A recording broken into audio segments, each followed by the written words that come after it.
www.riders.hgo.com. Complete your registration now for a chance to win exciting prizes including motorcycles, exclusive HGO gift boxes, and official rider vests, all while promoting safe riding awareness. This is how to participate. Pay the registration fee, invite 3 friends to form a team of 4, and your registration fee will instantly be refunded. Begin your journey of honor today. Don't miss this opportunity. Join the challenge, promote road safety, and become a pioneer rider. For details, visit the official Good Products website at www.hgo.com or call toll free 0800 335 555 or visit our offices at Kingdom Kampala 3rd floor to register now and win prizes worth millions. My friend, I have made some good money today. It is time to relax and enjoy life. Nice to hear that, Semu. Just give me some money. Gino, let's go party. All the drinks and the muchomo are on me. I will crown the day with a babe to chill with before I return home. Let's enjoy ourselves. Life is too short. You guy, you mean you want to take nothing home to your family? My friend, indulging in casual sex has become very risky and dangerous these days. There is HIV and what's still Mpox. What are you saying, Gino? I use protection, a condom. Don't scare me. Good. Condoms can protect you from HIV and other STIs, but not Mpox. If that person has the Mpox skin rash, he will also contract the disease Semu. What? Yes, Semu. And from there, you'll spread it to your loved ones, your lovely wife, and your children, who may suffer serious disease and even die. Thanks, Gino. I heard about it earlier, but I just brushed it off as well. So I am cancelling this useless program and going home to my loved ones. Bye, Gino. Bye. Good decision. You see, that is being responsible, Semu. Hey, by the way, before you go, just give me at least a 50K. Mpox is real. Protect yourself and the loved ones. Stay safe and do not indulge in casual sex or other risky behaviors. For more information About Mpox, call the Ministry of Health toll-free line on 0800 1066 or send a free SMS to your report on 8500. This message is brought to you by the Ministry of Health with support from UNICEF, WHO, and its partners. Step into a world of excellence, comfort, and pride with Royal Foam Furniture, crafted to perfection right here in Uganda. We bring you state-of-the-art living room furniture and bedding products at affordable prices. Our wide variety of mattresses include orthopedic, pillow top, spring mattresses suitable for institutions like hotels, and many others for home comfort. With every piece telling a story of royal excellence, our products are built with the highest quality materials made to last. Experience royalty with Royal Foam Furniture, proudly made in Uganda, so buy Uganda and build Uganda. Visit our showrooms at Ginger Road, Chambogo Junction, Bukoto Chisasi Road, and on Victoria Mall, Entebbe, on the 1st floor. When you want to relax your body and refresh your mind, welcome to Hotel La Confidential, Aroa's premier destination for luxury and comfort. The only hotel in Aroa City offering a serene atmosphere, breathtaking scenery. Come and discover our exclusive wellness club with packages that include a fully equipped gym, a rejuvenating sauna, steam bath, and a great sky blue swimming pool. For events, our state-of-art conference halls and versatile event spaces are perfect for hosting shows, wedding receptions, birthdays, and more. Come and enjoy our cinema hall and unisex saloon, all designed to meet your entertainment and grooming needs. Bring your family and let your kids splash around in our beautiful kids water park. We are located on Aroa Pakwachi Highway in the heart of Aroa City. Don't wait. Visit us on www.hotelconfidential.com or call us on 0761 688 181. Revered as the patrons of the wild, my horn stood tall, announcing my presence among Africa's Big Five. Yet, with all my strength, I struggled to survive. Then Uganda Wildlife Authority gave us something, a safe home at the Ziwa Rhino Sanctuary. And here we begin to thrive again. Today, we are 48 members strong, with 17 cows, ready to take our unique story into the future. This is your lifetime opportunity to name a rhino and With it, find the conservation efforts that keep our story alive. For more information, visit our website www.ugandawildlifeauthority.org.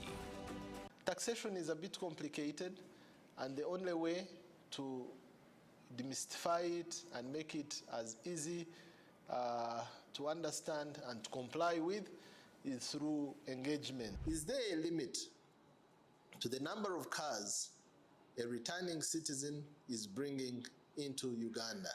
Who has paid the excise duty on this water is not the supermarket which has sold you this bottle at 1,000. It's not the business.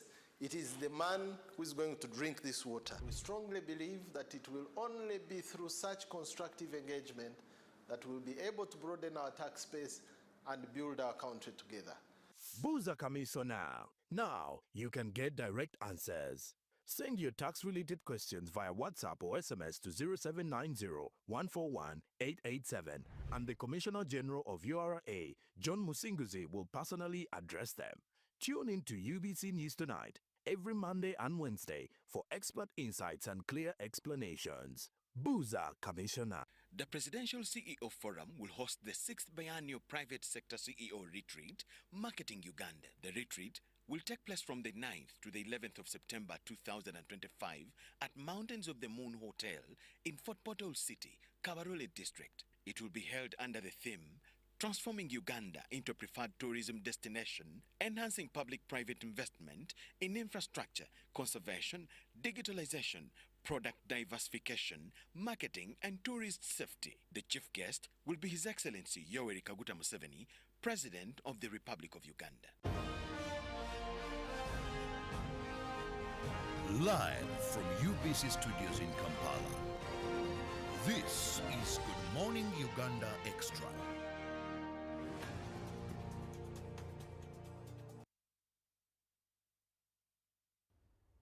A lovely morning to you wherever you are and watching UBC TV. Thank you very much for keeping it with us all the way from 6:30 when we began our live broadcast. I, Julie, and also Ruben, plus the big team. Unfortunately, you never get to see these people, but I must be very honest, the people in the control room, you guys, the ladies and gentlemen there, you do a very great job.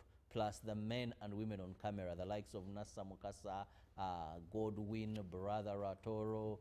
Thank you very much, because it is you that we are able to sit here and come live to our viewer in studios. Thank you very much. Now, this morning, I have Ambassador Henry Maega, with whom we are going to be discussing preparedness of political parties ahead of 2026. He is a diplomat, but also a political analyst. He's a man who's been around following events as they unfold on Uganda's political arena. And this morning, I feel he's one of the best, I can say, who have understood the political terrain of this country. He usually tells me stories even before I was born. And he says he was here and was following events. He's kept physically fit. He doesn't look the history that is in his head, where he has been present. So I'm happy to have him this morning. Good morning and welcome to the show. Good morning, Mr. Chirabu, and thank you very much for this opportunity, but also to say that you're also good. You look nice, and that speaks of, I think, the good environment at UBC that has given you an opportunity to be serving the country, so to speak. Yeah, absolutely. Yeah. Now, Ambassador, when we talk about political parties in Uganda, to begin with, what do you make of the political parties in Uganda? We have those in the opposition, those in the NRM. We have many that you can't detach from somebody. They are political parties, but they belong to someone. Someone can rightly say, if so-and-so left a political party, I'm not going to mention them. And that particular political party may cease to happen, to exist. So what do you make of the political parties in Uganda? In comparison, the likes of Chama Cha Mapinduzi, CCM in China, and others that we can talk about. Absolutely. I mean, the political landscape in this country has really changed over the years, because you can speak about, for instance, the independence parties that really sprouted on the African continent and fought to have independence, but they were responding to some stimuli to free the African continent from the colonial yoke, from the colonizer who had really controlled the reins of power on the continent for far too long, and of course through exploitation. So these independence parties, of which, I mean, you can talk about, as you have ever said, the CCM, Chama cha Mapinduzi, you can talk about the ANC, although it didn't take power in that country in South Africa for many years. You can talk about the Kenyan experience, you can talk about the Congress in Malawi, the Congress in Sudan, and all over the place. These were political parties that were responding to something, and they wanted to really do the fight to stop colonialism. And so, but once all the African continents, I mean, all the African countries got independence, there was now no need. So, I mean, there was a need, yes, I agree. But the parties, the independence parties that had sprouted on the African continent began to crumble one after the other because they didn't know how to handle the situation after independence. And so a number of these parties collapsed as a result. You can talk about the Uganda People's Congress in Uganda and so on and so forth, DP, which has really collapsed in a sense, and quite a number of others on the African. So now we have numerous political parties on Uganda's political canvas. And of course, the NRM is one of those very political parties that we are talking about. You can talk about the UPCDP, FDC, CP, and so on and so forth. And the NRM is still dominant. There's no doubt about it. And it's a mass party. It has visibility almost all over the country. And it continues to control the power as a result of having that existence in the political space. So these political parties, in a sense, I think are responding to something else, which is after we got independence. And therefore, in that sense, they have to share out the political space. Of course, the NRM, as I've said before, is still dominant. And I foresee even in future that it's going to be enjoying that level of position in the politics of Uganda. Absolutely, yeah. Now, having talked about the NRM and mentioned history of those political parties, now let's also address the new wave of political parties.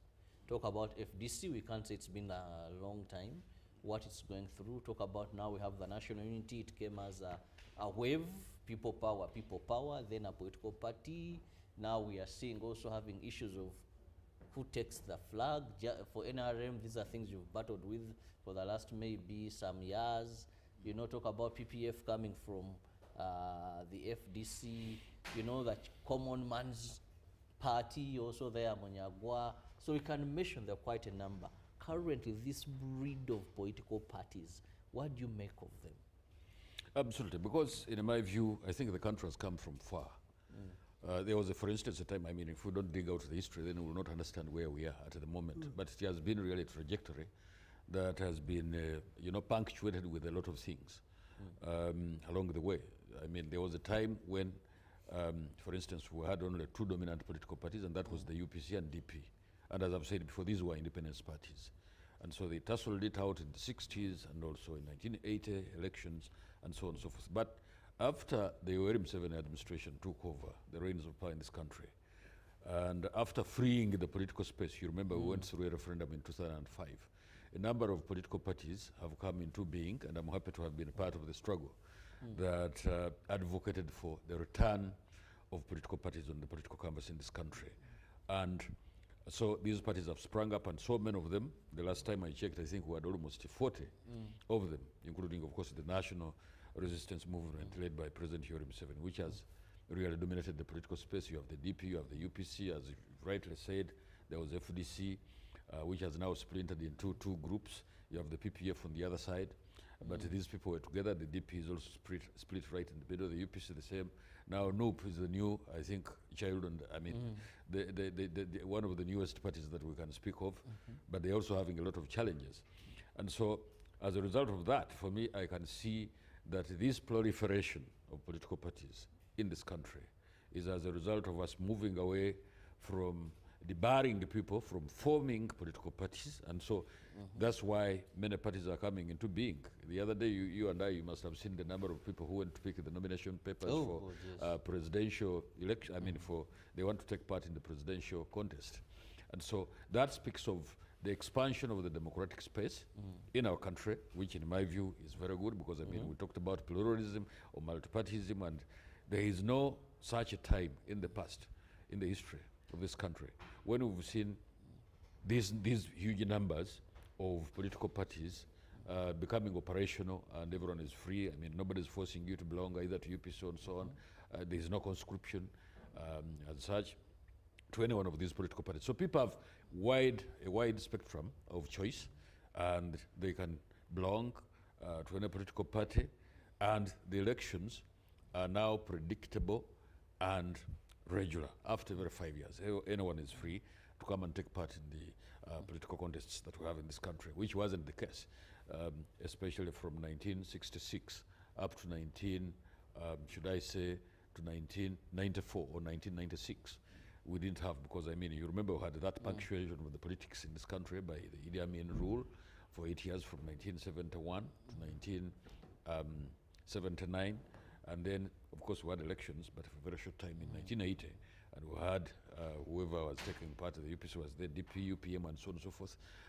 We were taking part took part in those elections. So really, in my view, to cut the long story short, is that the political space is now expansive enough for all sorts of political parties to operate. And for me, that is a great plus to this country, that we're a free country, and anybody is free to form political parties and also take part in the politics. Well, you said it's an achievement, and no doubt the people can associate, can form political parties as and when they feel they should.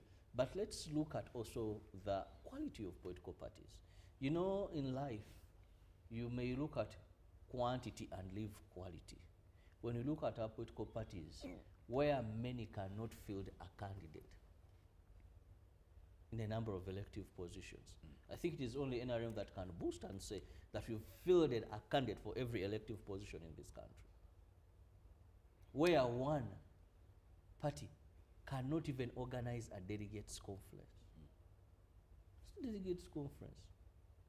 The political parties we are talking of, where they cannot even sustain or facilitate polling agents at a polling station.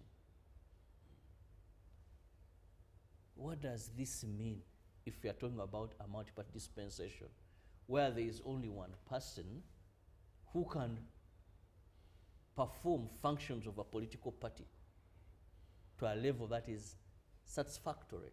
The rest are political parties when elections are coming. They don't have grassroots, and we are saying we are going into competition with those. Absolutely. I mean, when the political space was freed in 2005, I remember the saying at that time was that we bulimbuze de kuchikondo chayo in our Uganda Vanashula. And that's what people in this country really desired, that you cannot force people, you cannot conscript people in just one political party. And so people chose, they made a choice, and that was very clear. The message was very clear in this country that you cannot force people to belong in one political dispensation. And so they chose to form their own political, as to whether they have capacity up to now. You can now talk about something like, since 2005, you can talk about, is it coming to 20 years or something like that, when we have had this multi-party political system in the country. And but of course the NRM, as we've said, is very visible, it is very strong, it's a mass party, it is led by somebody who's very powerful, President Yoweri Museveni, and so on and so forth. So that has given him one edge. And of course, as an incumbent, there are benefits that President Yoweri Museveni benefits, because he has been there, he has ruled, been in charge of the country for a long time, and his record is very clear. And so the NRM has become extremely powerful. It is, as you have rightly put it, it has fielded the candidates for all elective positions in the country, while at the same time, when you look at the rest of the political parties, it hasn't been possible for them to field candidates throughout the country. And which brings you, I think, which really ratifies your question as to whether the rest of the political parties, as opposed to the NRM, can and will really put up a contest or not. But that's what happens once you have a mass political party. I mean, you have seen it in South Africa with the ANC, you have seen it in Tanzania with the CCM, you have seen it in quite a number of other countries, where if a political party becomes all-powerful, and which is not bad in my view, because I mean, the NRM has done a very good job in this country, it then dominates the politics until otherwise, probably people tilt the political environment in the country in their own favor, in the favor of the rest of the political parties. But otherwise, right now as I speak in the country, we have this dominating force. And you must have, Ugandans must have seen what happened at Kororo. I mean, those thousands of supporters who had come for those elective positions throughout the country, and I've not seen any other political party doing the same, where actually all positions were elective through primary elections. I've not seen the rest of the political parties on the political canvas in this country doing the same. That Some they have should used choose. voting. Absolutely. They have even, I mean, the candidatures have been sold. I've been hearing about these stories that in the NUP, if you had to become a flag bearer for MPship, you had to part with money. And You've had those allegations. Absolutely. I've seen them on social media, I've seen them in mainstream media, and of course, many of those who had wanted to contest, or to at least to get those flag bearerships in the NUP have come out complaining, either in social media or mainstream media houses. And so that's what makes the NRM different. That if somebody must be selected, if somebody must vie for a political position, they must go through primary elections so that they are ratified, so that they are endorsed to really run or contest for those various political positions, which is not the case with the rest of the political parties. And I really I don't see how they are going to be really as competitive as somebody would have wanted against the NRM and against the this president that we have, President Yoweri Museveni, and the rest of the people who are vying for the various positions under the flag of the NRM. They are going to definitely, they're equal to the job. I mean, they've done the election. They have, of course, been, Ugandans must have seen, there have been some disagreements that, yes, people cheated and so on. But then we have a mechanism in the NRM that if somebody, for instance, comes complaining that the primaries were not done properly, then either people after investigation say, yes, I think what you're complaining about makes a lot of sense. The elections were not really as credible as they should have been. And then they probably repeat the process. And in quite a number of places, these processes, primary electoral processes, have been repeated. I mean, you must have seen in Busoga, where Honorable Namuganza and whoever was contesting against her, those things were repeated, and the rest is history.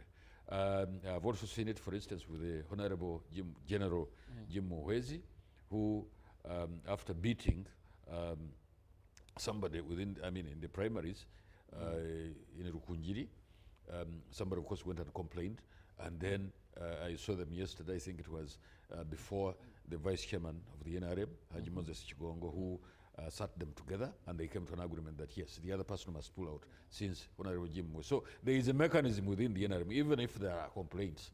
You still have a way. Whether the rest, absolutely, I doubt whether the rest of the parties on the political canvas have the same, arrangement, where if somebody complains, and I've not had it, I've not seen it happen in the rest of the political parties, and I don't think it's going to happen, that when somebody, for instance, is not satisfied with the way the selections, is it selling of the flag bearerships have been done, they can complain somewhere and then they are hard and all these kinds of things. I've seen it in the NRM this time around, and of course also in the past.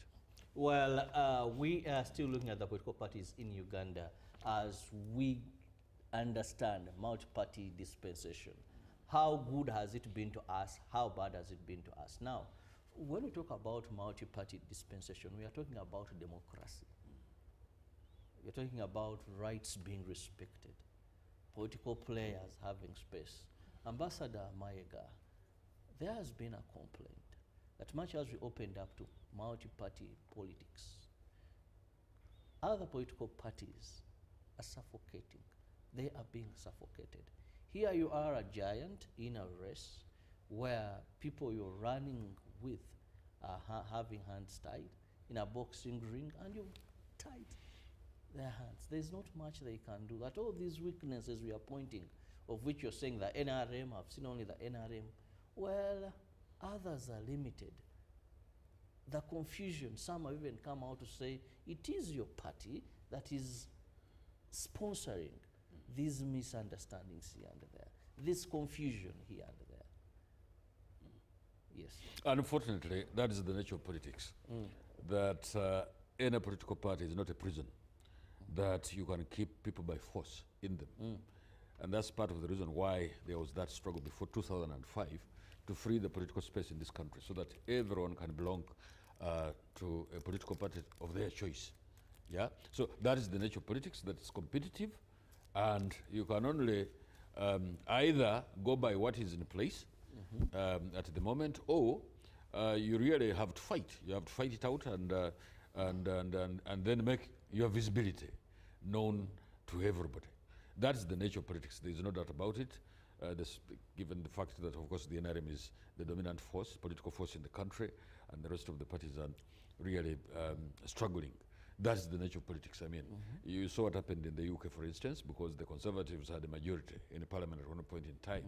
And in the last elections, what happened is that the Labour Party took over the reins of power. And it was a landslide victory for the Labour Party against the Conservatives. And that is the nature of politics. Until the subsequent times, when there are probably electoral processes or an election, is when somebody can try it out by contesting in those very elections, so that you can change, if you have the capacity anyway, you can change the stakes, the political stakes, and then you take the reins of power. But as we speak right now, the blame is not NRMs, because they've done their job, they've mobilized the country, they have really worked so hard to make sure that they become dominant in the political space that we have in the country, and that nobody can put a blame on them. The rest of the parties, that is up to them. They have to struggle, and politics is about struggling. Now, that is the nature of politics. That is the point which I wanted to make. But secondly, there are parties, which you and I know, that have decided to cohabit with the NRM.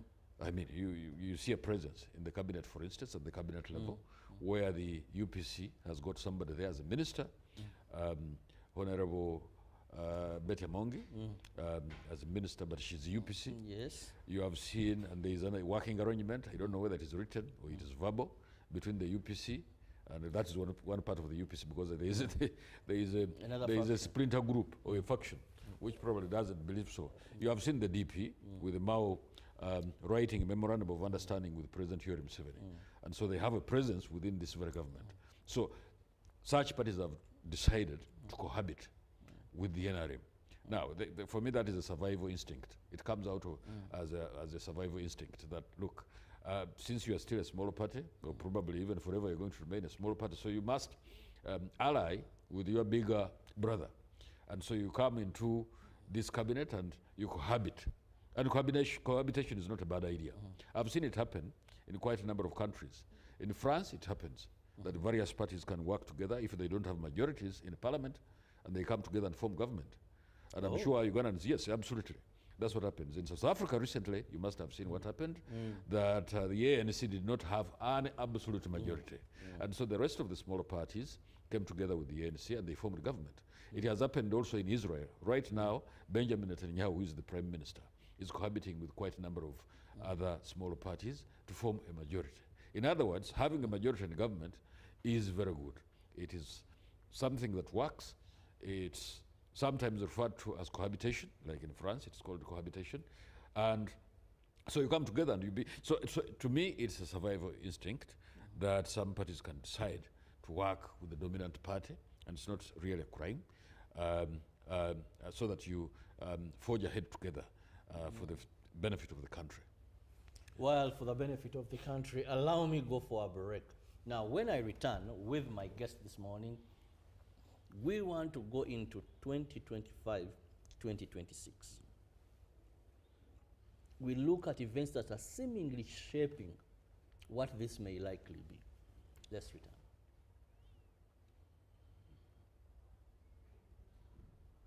Peak of the day on UBC. He expected me to die like within the first 2 years. Out of the blue, the child will get pains, especially in the wrists. And this happens commonly when children are starting to walk. Was brought to you by I'll call you every day, yeah, yo, baby, don't know. You can now get all the Chibuzi out with MTN voice bundles. Call all networks. Kubei Dondoro. Buy a 25-minute voice bundle for only 1,000. Or buy any daily voice bundle of your choice. Dial *100 *21# and select daily, or use the My MTN app. When we talk together, we are unstoppable.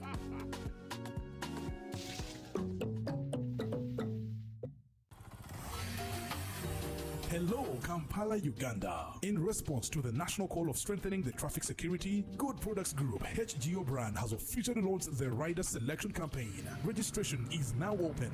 Visit www.riders.hgo.com. Complete your registration now for a chance to win exciting prizes including motorcycles, exclusive HGO gift boxes, and official rider vests, all while promoting safe riding awareness. This is how to participate. Pay the registration fee, invite 3 friends to form a team of 4, and your registration fee will instantly be refunded. Begin your journey of honor today. Don't miss this opportunity. Join the challenge, promote road safety, and become a pioneer rider. For details, visit the official Good Products website at www.hgo.com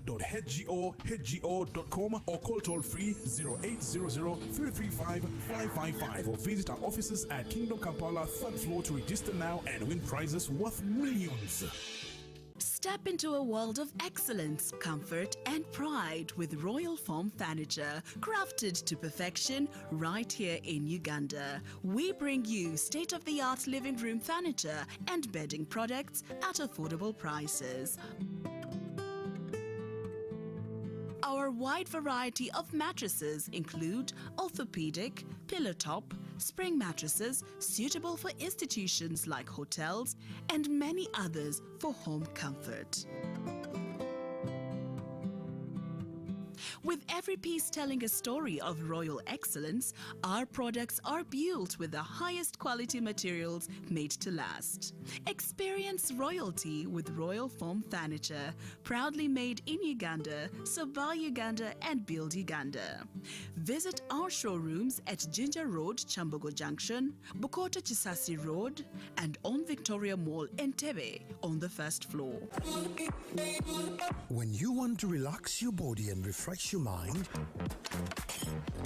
welcome to Hotel La Confidential, Aroa's premier destination for luxury and comfort. The only hotel in Aroa City offering a serene atmosphere, breathtaking scenery. Come and discover our exclusive wellness club with packages that include a fully equipped gym, a rejuvenating sauna, steam bath, and a great sky blue swimming pool. For events, our state-of-art conference halls and versatile event spaces are perfect for hosting shows, wedding receptions, birthdays, and more. Come and enjoy our cinema hall and unisex saloon, all designed to meet your entertainment and grooming needs. Bring your family and let your kids splash around in our beautiful kids water park. We are located on Aroa Pakwachi Highway in the heart of Aroa City. Don't wait. Visit us on www.hotelconfidential.com or call us on 0761 688 181. Revered as the patrons of the wild, my horn stood tall, announcing my presence among Africa's Big Five. Yet, with all my strength, I struggled to survive. Then Uganda Wildlife Authority gave us something, a safe home at the Ziwa Rhino Sanctuary. And here we began to thrive again. Today, we are 48 members strong, with 17 cows, ready to take our unique story into the future. This is your lifetime opportunity to name a rhino, and with it, find the conservation efforts that keep our story alive. For more information, visit our website, www.ugandawildlifeauthority.org.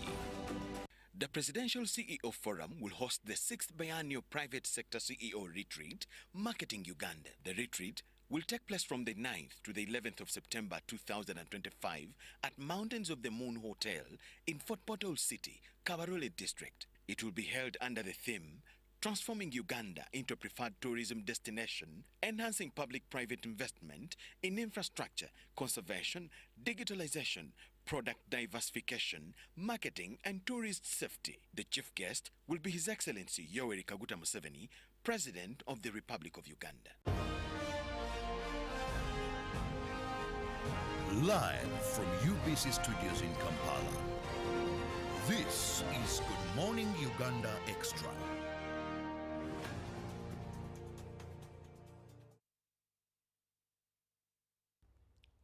Welcome back, and thank you so much for being with us on UBC TV. It is still the Good Morning Uganda Extra. I'm with Ambassador Henry Mayiga, with whom we are discussing multi-party politics in Uganda. Now, here we are heading for yet another general election. Looking at the Electoral Commission calendar, activity has already started. So much now, presidential aspirants, 11 of them have returned. What is required? That is the signatures, those seconding them.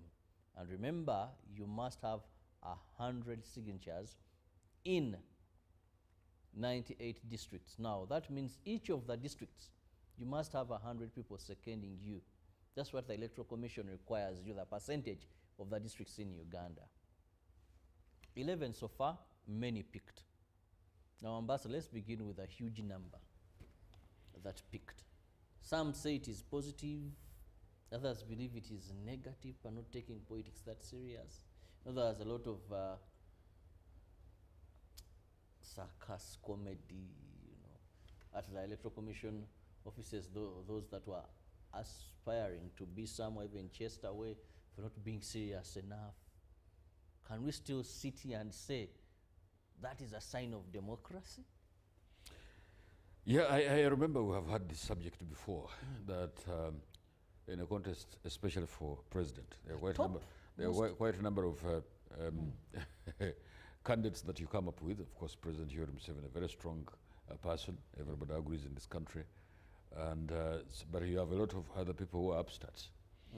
And like rightly, probably you've said, out of comedy, they also go and pick those forms because probably they want to make history, because it will be written in the annals of this country, that the history annals, that so and so was a presidential candidate in 2026, or attempted to be a presidential candidate, because it goes back to what you said, that they have to have a representation of 100 people per district throughout the country. And I must add that those 100 per district, each one of them must have a valid national ID. Yeah, that one nobody should skip. The registered voter. And even the presidential candidate himself must have a valid national ID. Now, short of that one, I remember Honorable one time had a problem with his nomination papers in Good because he didn't have a valid national ID and he was disqualified. So it's extremely important that people get to know many of those details because, yes, I can pick the nomination papers, fine. That is, like the Uganda would say, a dembele yowebange, to present himself as a presidential candidate. They can go ahead and pick those papers. But at the end of the day, you're going to end up probably with something like 6 presidential candidates going all the way up to the elections. And for me, yes, in one sense, it shows that the democratic practice in this country is deepening, that people are free without any hindrance to go and pick the nomination papers. But of course, the desire is that people must be serious. When you pick those nomination papers, there must be every indication that you're serious about the process, not that you are trying to insult it, to insult the very process which makes us a viable democratic country by, yes, just making a little bit of comedy and you pick the nomination. So it's really a valid concern that let people pick these nomination papers for president, for MP, for LOC structures and the rest of them when they actually mean it.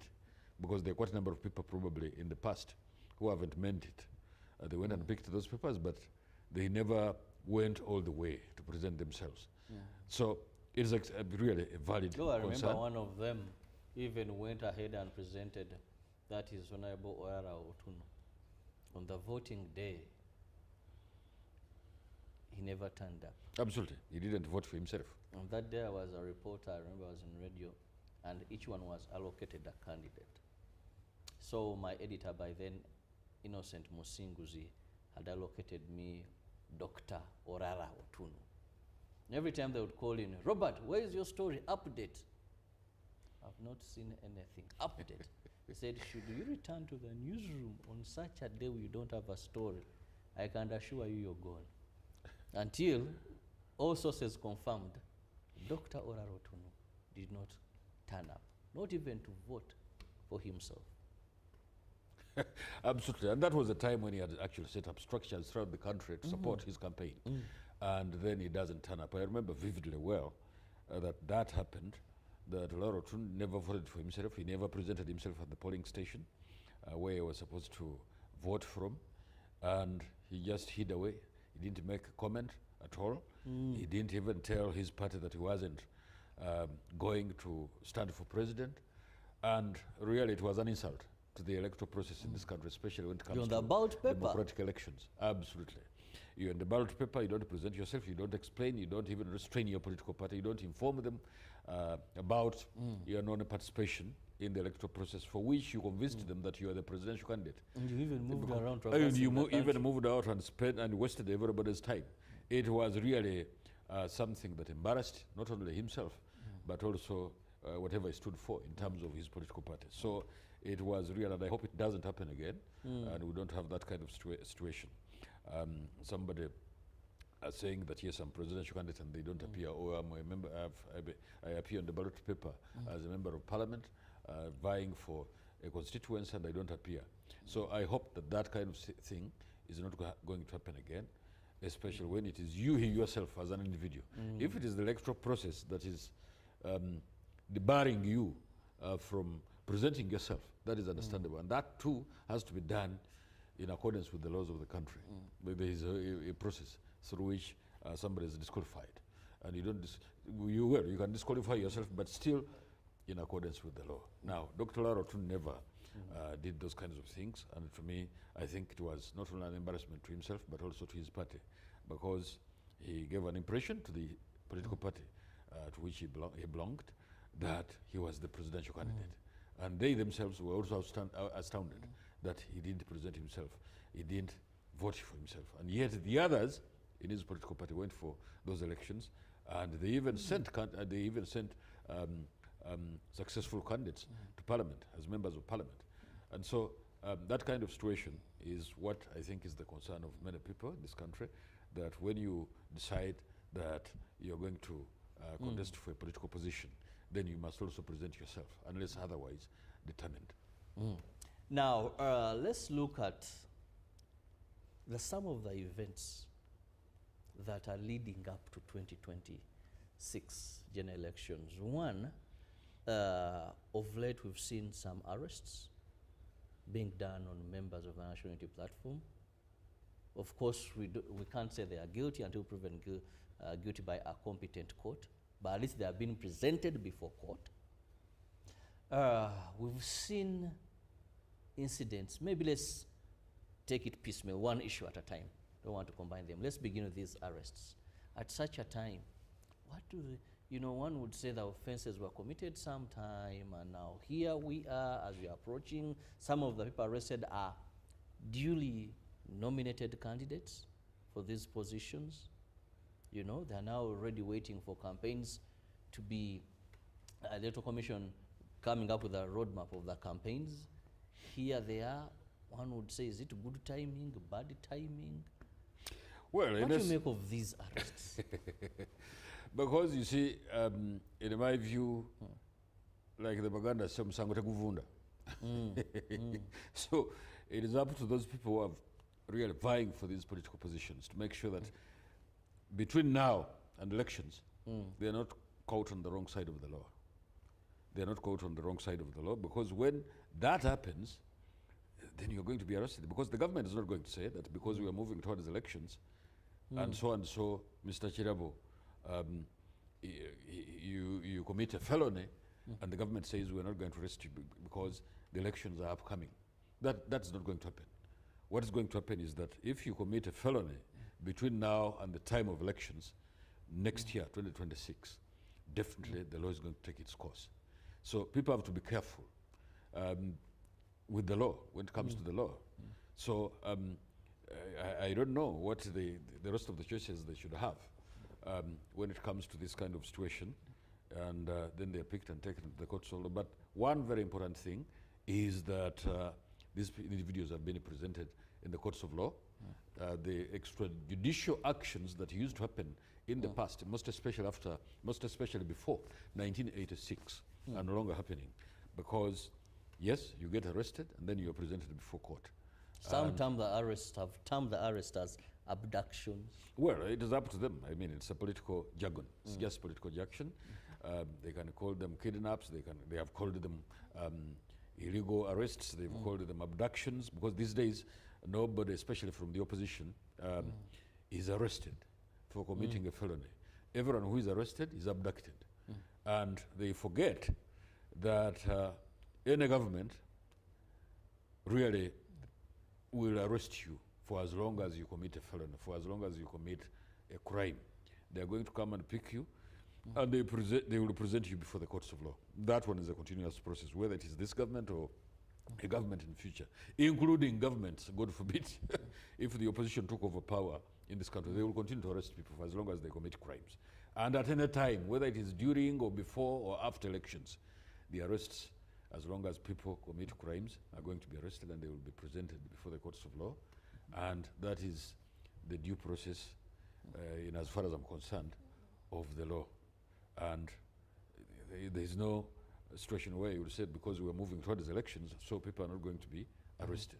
To those that view this as political persecution or creating fear within members of the opposition, what is your reaction to that? Which fear would I mean, for instance, let's take the case of Noop.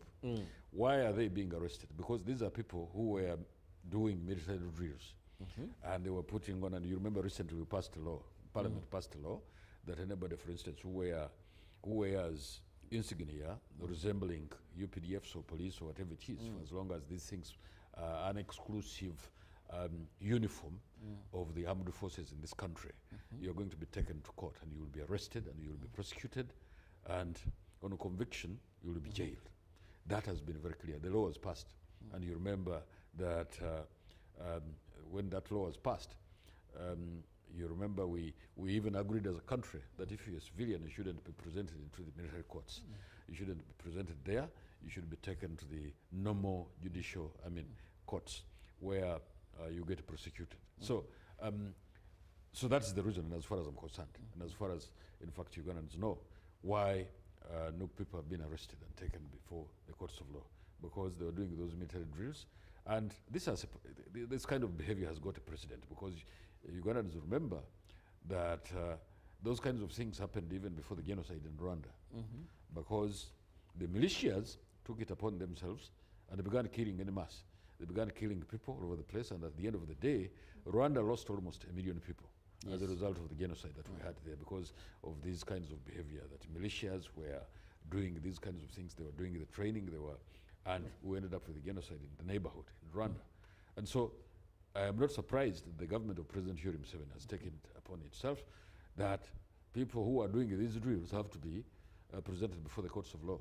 If it had been different, if it had been done differently, that people, instead of being arrested and taken to the courts of law, they're actually being incarcerated without being presented in the courts of law, that would be a different argument. But people are being arrested and they have been presented before the courts of law. It's now the courts to decide whether these individuals are innocent or not. Now, another issue, as we heard, is political parties came up with procedures to elect those that will carry their flag. NRM, we know yours. Voting by lining up, all positions, there was serious campaigning, but the outcomes there that even today, you've not had your youth elections, national youth elections, who your flag bearer will be, because the winner, that is Collins Tango Doe, was disqualified, and we know a date will be set up for holding fresh elections. But also, away from Collins, we have many that left very discontented of the process. Some threatened. Let's talk about Honorable Theodore Sechikubu, a man one would say he's been in NRM. Of course, he's had his issues here and there, reaching an extent of saying, enough is enough. We can mention, the list is endless, of those that left the likes of Kalangwa, they're very discontent. Now, what does this mean? NOP also having the same challenges as well, by the way. They have many that felt they have been unfairly treated, and the ticket or the flag has been given to persons they don't believe are more qualified or suitable. For them, they talk about the issue of money. NRM, you talked about money, but in terms of bribery, not buying anything. Where we saw the Deputy Speaker of Parliament, Thomas Tayewa, ask himself, why would someone invest 2 billion just to become a member of SEC? So the problems are almost the same. It is just that the channels, how they come, differ.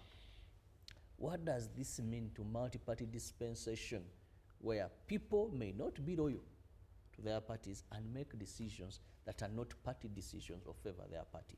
Are we killing multi-party dispensation? Should we go back to the movement system? I don't think we should go back to the movement system, because the decision was taken by Ugandans in 2005, so that each one of us can belong to where we feel fit. But I wanted to give a parallel or an example of what happens in the US, because the US has had democracy for the last 250 years. Uganda only, we are talking about, I think we can boast about 20 years from 2005, when we had a referendum which decided that this country should go back multi-party. Now, in the US up to now, even if they've had democracy for the last 250 years, they are still grappling with the issue of campaign finance. How much money should somebody use in campaigns? And they do a lot of fundraising and so on. And so they really spend not millions of dollars, but billions of dollars. Now, for instance, in the last elections in the US, Harris, Kamala, used up to something like $2 billion US. Donald Trump also used billions, but a little less than the 2 billion, and so on and so forth. And so it is still a challenge in the US, even if they've had democracy for the last 250 years. Since 1776, they've been having democracy, electing their leaders, electing the Congress members, and so on and so forth. Now, for us, we're only at 20. Of course, the challenges even in Uganda become much more pronounced than what obtains in the US. Yeah, it becomes much more pronounced. The problem becomes much more pronounced, especially when it comes to our electoral processes, because we are still young. Our democracy is still nascent, we must agree, and because of that, we definitely must face these problems. And of course, Honorable Tayewa made a valid statement. How do you spend billions just to become a member of SEC? But I mean, that is the nature of politics. People have to spend, and either by transporting people to the electoral areas and so on and so forth. And so those complaints continue to obtain within the NRM. But I'm happy that President Yoweri Museveni was saying, or was quoted as saying, that there's going to be an investigation to find out exactly what happened. And I'm happy that actually some of the results of the primary elections have been overturned and they are being redone. For me, rather than condemning the entire process of elections, primary elections in the NRM, I would rather that we appreciate the fact that there are mechanisms that can be used within the NRM to address the complaints of people. Because if these mechanisms were absent, then the story could have probably been different. But you have given an example, for instance, of Tango Doi's son, whose elections as a youth, whatever representative is being redone, and it will be redone. And I'm sure they are going to choose a day when that is going to happen. And so that shows, and of course, at the beginning of this conversation, I was also mentioning what happened in Busoga, where Honorable Namuganza and her competitor had to go back to those primary elections so that the way forward can be redetermined.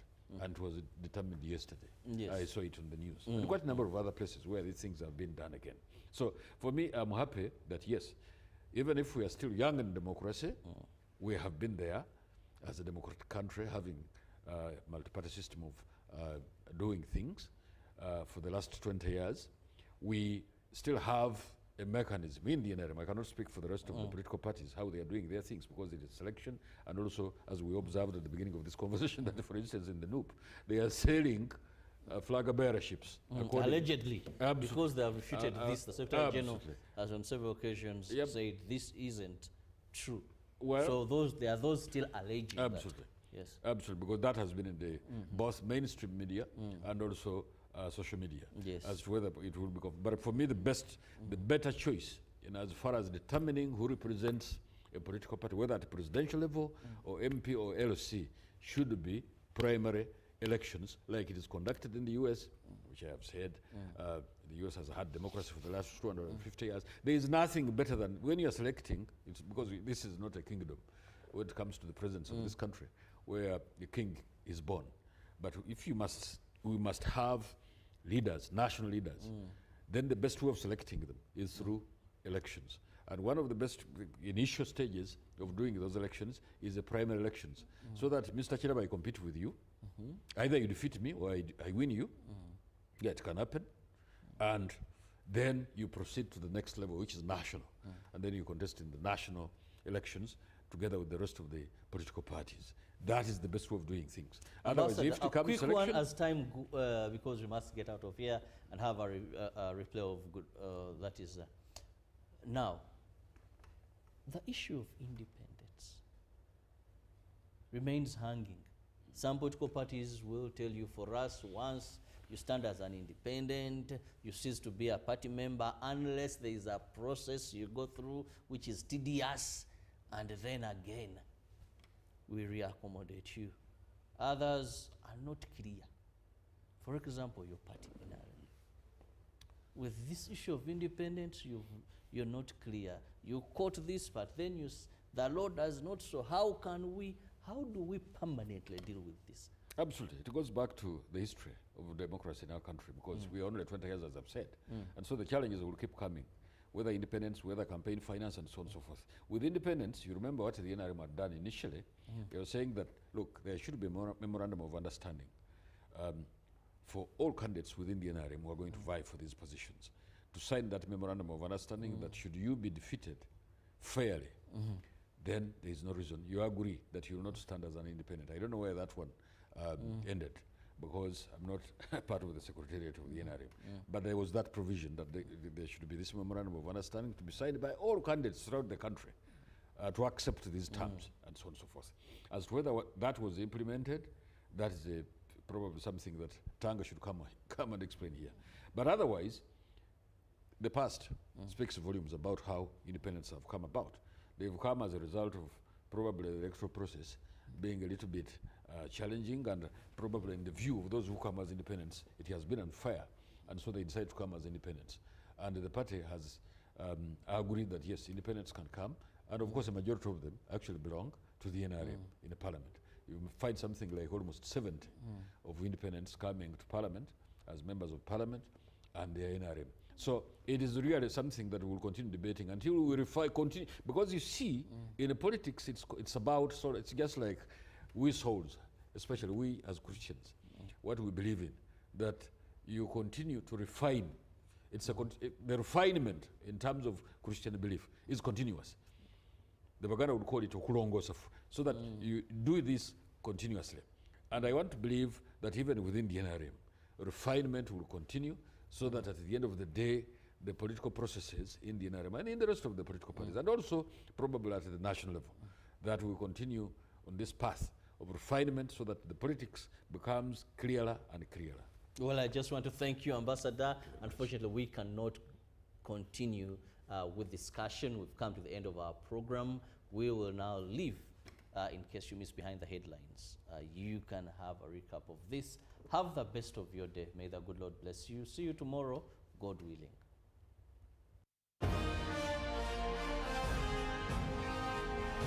Live from UBC Studios in Kampala, this is Good Morning Uganda Extra.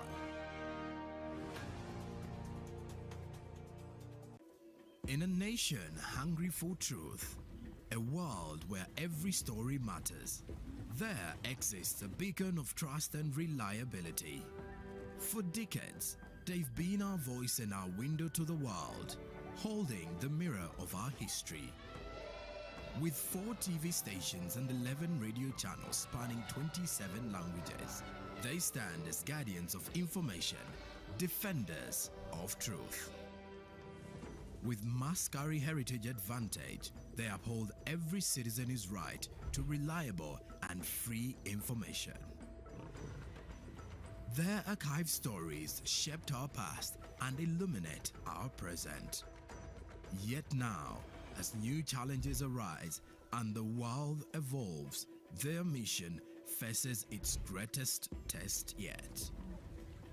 Be part of our journey and let's navigate the unknown, uncover the untold, and safeguard our future together.